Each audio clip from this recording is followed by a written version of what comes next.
제2장 참부모와 축복의 역사. 참부모와 축복의 역사. 1. 참부모와 제3선민권. 1. 축복가정은 참부모의 새로운 종족권. 선생님의 가정을 중심으로 하여 결합된 축복가정은 새로운 종족입니다. 그것이 날로 발전해 나가면 새로운 민족이 됩니다. 좀 더 발전하면 국가, 세계권을 이루게 됩니다. 즉, 새로운 민족, 제3 이스라엘 민족이 형성되는 것입니다. 일본인이라도 지금까지 일본의 역사 과정에 나타났던 조상으로부터 혈통을 물려받은 자녀가 아니라 새로이 하나님에 의한 혈통권을 이어받은 자녀가 될 수 있도록 하는 것이 통일교회입니다. 영적인 제1, 제2 이스라엘을 연결하여 제3 이스라엘권을 지상에 이루어야 합니다. 그러기 위해서는 재림주는 제1 이스라엘을 대신한 제1가정 아담 가정과 제2 이스라엘을 대신한 제2가정 노아 가정과 제3 이스라엘을 대신한 제3가정 야곱 가정을 찾아 세워야 합니다. 고로 36가정은 인류의 조상이 되어야 합니다. 앞으로 통일교회를 중심 삼고 제3 이스라엘 백성이 되기 위해서는 축복을 받지 않으면 안 됩니다. 과거의 아브라함 시대에는 이스라엘 백성이 되려면 할례를 했습니다.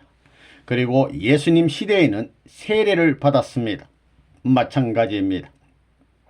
통일교에서는 축복받지 않으면 제3 이스라엘 백성이 될 수 없습니다. 그렇지만 축복받는 데 있어서는 조건이 간단하지가 않습니다. 선생님도 그 조건 때문에 40평생을 바쳤습니다. 그것 때문에 일생을 다 보냈다는 것입니다. 축복 가정의 판도가 넓어진다는 것은 무엇이냐 하면 하나님을 중심 삼은 주류의 가정권이 확대된다는 것이고, 그렇게 해서 하나님의 종족이 형성된다는 것입니다. 이렇게 참부모의 인연과 천년의 내적인 심정을 이어받은 가정이 생겨나서 횡적으로 확대된다는 것은 하나님을 중심한 종족이 형성되는 것이요, 민족, 국가가 형성된다는 것입니다. 나아가 한 국가의 형성으로 끝나는 것이 아니라 하나님을 중심한 세계를 형성하는 것입니다. 본래 통일교회의 축복가정은 한 국가의 형성을 목표로 시작한 것이 아닙니다. 하나님을 중심한 선의 세계를 목표로 출발한 것입니다. 그렇기 때문에 통일교회의 축복가정은 전민족적이요 전국가적입니다. 하나님의 뜻을 중심 삼고 출발했기 때문에 여러분의 가정이 비록 하나의 가정이요, 여러분이 김아무개, 박아무개 하는 개인이라 할지라도 통일교회의 축복가정은 개인만을 대표한 가정이 아니고 전 세계 인류를 대표한 가정입니다. 다시 말하면 국가를 초월하고 민족을 초월하고 종족을 초월하여 전체를 대표한 가정이라는 것입니다. 통일교회는 남남이 모여서 새로운 가정을 형성하고 이제까지의 종족관을 초월하는 새로운 종족을 형성해야 하고, 여러 종족을 합해서 단일 민족을 형성해야 하고, 여러 민족을 합해서 자기 민족을 사랑하는 이상 사랑할 수 있게 해야 합니다. 이것이 통일교회와 통일교인들이 가는 길입니다. 축복의 기점 위에 나타난 책임자, 즉 중심 존재는 그 시대라는 제한된 환경에만 처해 있는 존재가 아닙니다. 세계사적인 내용을 지닌 중심 인물이라는 겁니다. 그러기에 축복은 부부의 인연을 갖추는 것만으로 끝나는 것이 아닙니다. 그 축복으로 말미암아 새로운 가정이 형성되어야 하고, 더 나아가 새로운 종족, 새로운 민족, 또 새로운 국가가 형성되어야 합니다. 그 모든 것이 여기에서 출발된다는 것입니다. 이런 관점에서 볼 때 1960년대부터는 새로운 역사 시대로 접어들었다는 사실을 알아야 됩니다. 새로운 역사 시대로 접어들므로 말미암아 새로운 종족이 여기에 현현할 것이요, 새로운 국가, 새로운 세계의 형성이 여기에 나타나게 된다는 것입니다. 지금까지 이러한 기점을 중심 삼고 통일교에서는 축복 행사를 거행하였던 것입니다. 이 축복과정을 통한 제3이스라엘권의 편성, 하나님 편에서는 축복과정을 탄생시킴으로써 새로운 이스라엘권을 편성해야 합니다. 그래서 1960년부터는 하나님 편의 운세가 올라갑니다. 거기서부터 가정, 종족, 민족 시대를 거쳐 세계 시대를 향해 나갑니다. 야곱과 같은 선생님이 가정을 중심 삼아 에서와 같은 여러분과 하나 되어 종족과 민족을 편성해야 합니다. 제3이스라엘의 선조가 되어야 할 끝날에 처한 여러분들은 최후의 말씀은 하나님의 사랑의 말씀이라는 것을 알아야 합니다. 하나님의 사랑에 의거한 말씀입니다. 그러므로 하나님의 보이는, 하나님 말씀에 보이는 실체가 되어야 합니다. 하나님의 내적 심정이 여러분의 내적 심정이 되어야 합니다. 즉 본심의 실체가 되어야 한다는 것입니다. 여러분은 하나님의 말씀을 번식시킬 수 있는 제2창조주의 사명을 해야 되겠고, 즉 말씀의 번식체가 되어야 하겠고, 생명의 번식체가 되어야 하겠으며 실체의 번식체가 되어야 하겠습니다. 그래서 사랑을 중심 삼고 하나 되어야만 하나님을 영원히 모실 수 있는 것입니다. 이런 기준이 제3이스라엘의 기준입니다. 이래야만 말씀을 심어줄 수 있고 실체를 심어줄 수 있으며 생명을 심어줄 수 있습니다. 하나님을 모실 줄 알고 말씀을 보고 느낄 줄 아는 말씀의 실체, 생명의 실체, 6천년의 심정을 대신한 실체가 되어 제2이스라엘을 재창조하는 사명을 완수해야 되겠습니다.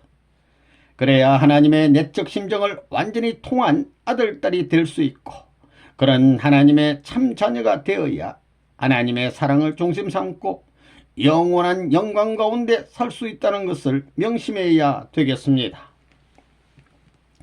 제3이스라엘은 슬픔에서 부활한 민족입니다. 기쁨의 자리에서 부활한 것이 아니고 슬픔의 자리에서 부활한 것입니다. 슬픔의 세계에서 사탄을 굴복시켰다는 이것이 다르다는 것입니다. 내가 일전에 용매도 사건을 이야기했지만 그렇게 하는 것은 어려운 일입니다. 그렇지만 피난길을 가면서도 이 3천만 민족 가운데서 가장 어려운 피난길을 가리라고 마음먹었습니다.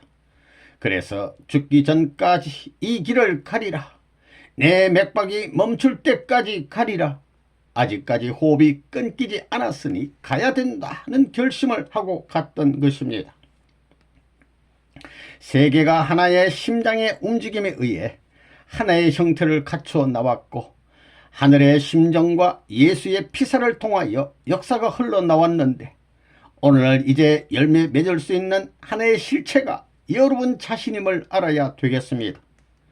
여러분은 예수 그리스도의 안타까운 심정과 뛰는 심장을 소유하는 상대자가 되어야만 제3이스라엘로 남아질 수 있다는 것을 알아야 되겠습니다. 예수가 그런 심정을 품고 제물이 되셨고 제2이스라엘을 만들었기에 오늘날 우리들이 이런 각오를 가져야만 제3이스라엘의 선조가 될 수 있다는 겁니다. 또 지상천국 즉 에덴 동산의 본연의 자녀가 될 것입니다.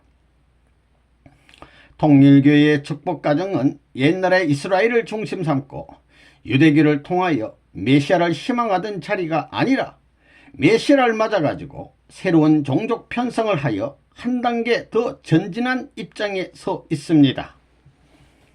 한국을 놓고 볼 때 하나님을 불신하는 사람들은 제1이스라엘이요, 기성교회는 제2이스라엘이요, 통일교회는 제3이스라엘에 해당됩니다. 그러므로 사탄이 이 섭리의 중심을 공격하는 것입니다. 3. 제3이스라엘 입적은 축복으로. 아브라함은 제물로서 이스라엘을 형성했으나 통일교회에서는 축복으로 이스라엘을 형성하는 것입니다. 고로 제3 이스라엘 입적은 축복만으로 가능한 것입니다. 통일교회는 아담과 예수님이 사탄의 침범을 받아 세우지 못했던 그 절대 기준을 세워 나오고 있습니다. 성원식은 1960년 선생님의 가정을 중심으로 하여 시작되었습니다. 그 이후에는 가정권 편성을 넘어서 종족권을 편성하지 않으면 안 됩니다. 종족권을 이루기 위해서 예수님을 중심으로 하여 제자들이 하나된 입장에 서야 합니다. 예수님이 제자들과 상대 기준을 맺어서 가정을 만들었다면 그 제자들도 상대 기준을 맺어서 가정을 만들어야 합니다. 그리하여 유대교 내에서 새로운 종족권을 편성하는 것입니다. 예수님이 성원식을 올리면 12제자는 성원식을 올리지 않은 입장에서 먼저 예수님의 가정과 완전히 하나 되어야 합니다. 그 다음에 예수님의 가정을 중심하고 축복받아 영육 아울러 사탄이 침범할 수 없는 승리권을 만들어야 합니다. 축복받아 새로이 편생된 종족이란 타락으로 인하여 복귀된 양자권과는 전혀 다릅니다. 그것은 처음으로 하나님의 아들로부터 시작된 종족권이 출현하는 것을 말하는 것입니다. 기독교가 영과 육을 중심 삼은 완전한 입장에 서 있지 못하기 때문에, 즉 육적 기준을 제외한 영적 기준만을 중심 삼고 제2 이스라엘권을 이루었기 때문에 육적 기준까지도 이루어야 하는 것입니다. 이 육적 기준을 이루는 날이 재림의 날인 것입니다. 이 한날을 소망하고 나온 기독교인들은 제2 이스라엘의 영적 기준 위에서 다시 오시는 주님을 맞이하여 제3 이스라엘의 세계적인 선민권을 이루어야 하는 것입니다. 예수님이 영적으로는 승리하셨지만 지상의 이스라엘권을 이루지 못하셨으므로 영계의 이스라엘권을 세우시는 것도 개인으로부터 시작한다. 오늘날 전 세계를 두고 볼 때 2000년 전의 국가들처럼 피폐가고 있습니다. 이런 나라 중에서도 이스라엘과 같은 국가로 한국을 세우고 로마와 같은 미국을 세워 승리하고 계십니다. 이 두 국가만 하나가 되면 세계를 하나 만들 수 있는 기반이 이루어지게 되어 있습니다. 영적인 기독교의 세계적 기반 위에 공산세계를 흡수하여 지상천국의 완성이 벌어지는 것입니다. 그렇기 때문에 재림 주님에게는 공산세계와 민주세계를 하나로 만들어야 할 책임이 있습니다. 그러면 지금은 어디까지 왔느냐 할 때 이미 세계적 기반을 넘어섰다는 것입니다. 그래서 우리 통일교회는 개인, 가정, 종족, 민족, 국가, 세계 완성 기반을 다 닦았습니다. 그렇기 때문에 오색 인종이 한 식구가 되어 있다는 것입니다. 제3 이스라엘 민족은 세계적인 나라의 기반 위에 영계와 육계를 중심 삼은 하늘나라를 가질 수 있는 민족인 것입니다. 그래서 우리는 새로운 제3 이스라엘 민족이 되어 있다는 것입니다. 제3 이스라엘은 하나님의 심정을 상속받은 무리들입니다. 재림 주님에 의하여 심정적 실체기대가 세계적으로 확대되어야 하며 그 기대를 통하여 탕감복귀하여 나아가지 않으면 안 됩니다. 그리하여 복귀된 가정의 기준을 만들어야 합니다. 예수님은 인류의 참부모가 되실 분이었습니다. 그런데 참부모로 오신 예수님이 사탄으로부터 침해당했다는 것은 참부모에 의해서 거듭나야 할 모든 인류가 사탄의 침해를 받은 것이 됩니다. 부모가 침해받은 것이기 때문에 부모로부터 태어나는 모든 후손들은 그 부모의 기준을 능가하지 못하는 것입니다. 그러므로 하나님과 뜻만을 생각하고 출발할 수 없게 된 인간들은 예수님의 십자가 아래 모이게 되었고, 그런 인간들이 지금 세계적으로 널리 신앙하고 있는 기독교 교도들입니다.